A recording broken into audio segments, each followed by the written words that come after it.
my name is Ava. Hi, my name is Hunter, and today we'll be reading The Other Side By Jacqueline Winsley, illustrated by E.B. Lewis. Why me and Hunter like this book is because it reminds others to be kind and to always include others. That summer, the fence started to reach through our town, seemed bigger. We lived in a yellow house on one side of it, white people lived on the other. And Mama said, don't climb over that fence when you play. She said it wasn't safe. That summer, the girl who wore a pink sweater each morning, she climbed up on the fence and stared over at our side. Sometimes I stared back. She never sat on that fence with anyone. That girl didn't. Once when they were jumping rope, she asked if she could play, and my friend Sandra said no. Without even asking the rest of us, I don't know what I would have said. Maybe yes, maybe no. That summer, everyone and everything on the other side of that fence seemed far away. When I asked my mama why, she said because that's the way things have always been. Sometimes when me and Mama went into town, I saw that girl with her mama. She looked sad sometimes, that girl did. Don't stare, my mama said. That's not polite. It rained a lot that summer. On rainy days, that girl sat on the fence in a raincoat. She let herself get all wet and acted like she didn't even care. Sometimes I started dancing around the puddles, splashing and laughing. Mama wouldn't let me go out in the rain. That's why I bought you rainy day toys, Mama said. You stay inside here where it's warm and dry and safe.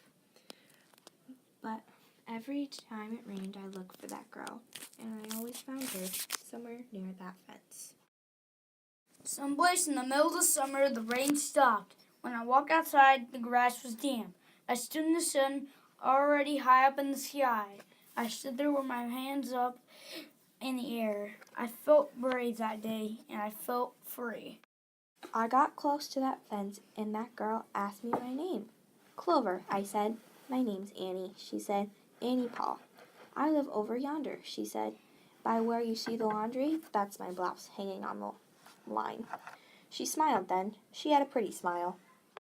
And I said, smiling, and we stood there looking at each other smiling. It's nice up in this fence, Annie said.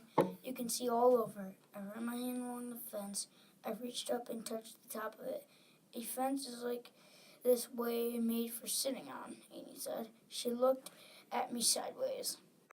My mama says I shouldn't go on the other side, I said. My mama says the same thing, but she never said nothing about sitting on it. Neither did mine, I said. That summer, me and Annie sat together on that fence. When Sandra and them looked at me funny, I just made believe I didn't care. Some mornings, my mama watched us. I waited for her to tell me to get down from that fence before I break my neck or something, but she never did. I see you made a new friend, she said one morning, and I nodded and Mama smiled. That summer, me and Annie sat on that fence and watched the whole wide world around us. One day, Sandra and them were jumping rope near the fence. We asked if we could play. I don't care, Sandra said.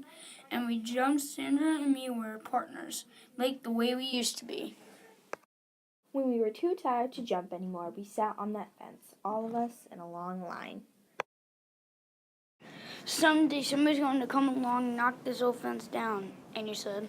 And I nodded. Yeah, I said, someday. In the end, this book is teaching us how to be kind, to always include others.